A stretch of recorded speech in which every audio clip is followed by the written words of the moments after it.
The Magic Lamp. Narrow gauge engines work very hard. They puff and chuff all day, up and down the hills. One day, the winding gear that carried coal cars up and down the incline broke. The engines had to work extra hard, pulling heavy coal cars up and down the long, steep track, until at the end of the day, they could ease their aching axles. That evening, Thomas puffed into the transfer yards. All the narrow gauge engines were there. Thomas was delivering steel winches and wires to repair the broken incline. "Listen, Thomas," hooted Rusty. "Skarloey's telling us a story from the hills." "Long, long ago," began Skarloey, "there was an old engine called Proteus. His lamp was so bright, you could see it for miles around. Proteus said it was a magic lamp.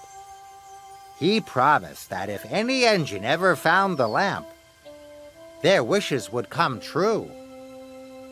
"How would you know it was Proteus's lamp?" asked Duncan. "First, you feel a rush of wind whenever the lamp is near," Skarloey chuffed quietly. "Then you hear a strange creaking sound. And finally," he added, "you see it flicker on and off and on." Peter Sam huffed loudly. "I don't believe there's a magic lamp." Soon all the steel winches and wires were loaded into Peter Sam's freight cars. "I have work to do," huffed Peter Sam. "I'm a really useful engine, not a really silly one. The incline must be working by morning, so I won't be wasting my time looking for a silly magic lamp," he tooted proudly, and he steamed quickly away. The moon was bright. Peter Sam huffed and puffed. "The magic lamp I know isn't true. It's just an old story, and quite silly, too." Peter Sam clickety-clacked towards a junction. Suddenly, he felt a great rush of wind. His axles rattled and his couplings creaked. "What's happening?" Peter Sam whistled. He was so surprised he puffed right past the junction and up the wrong line away from the incline. Peter Sam still didn't believe Skarloey's story about Proteus's magic lamp, but then he heard a creaking sound, and his wheels began to wobble. Up ahead, a light flickered off and on and off, and then he saw it.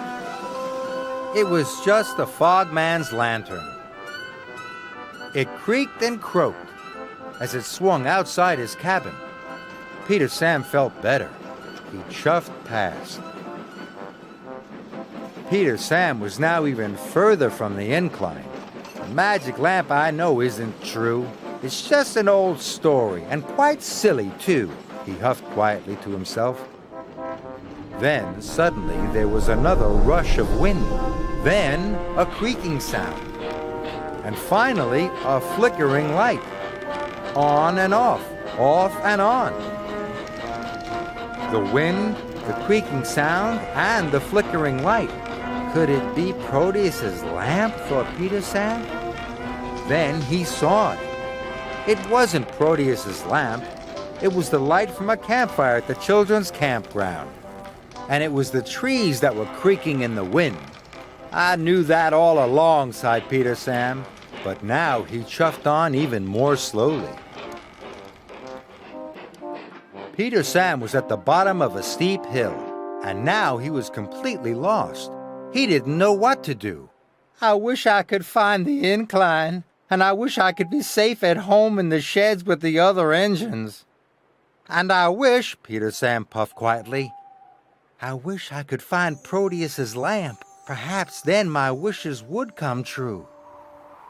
Suddenly, he felt a rush of wind whip round his wheels. Then he heard the strangest creaking, croaking sound. And then he saw a flickering light that flashed on and off and on.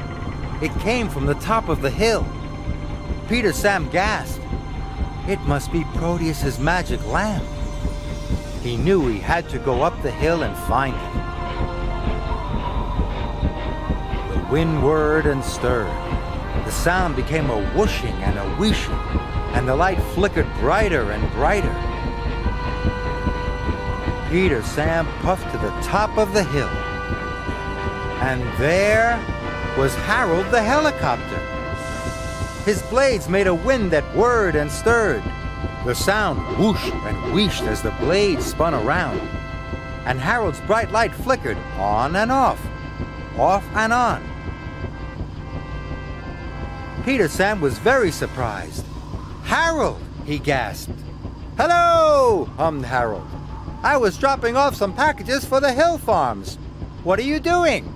"I'm lost," Peter Sam said, "and I'm going to be very late to deliver the winches and wires to the incline."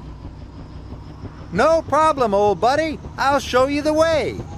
And Harold took to the air. His strong light shone brightly and showed Peter Sam the right way to the incline.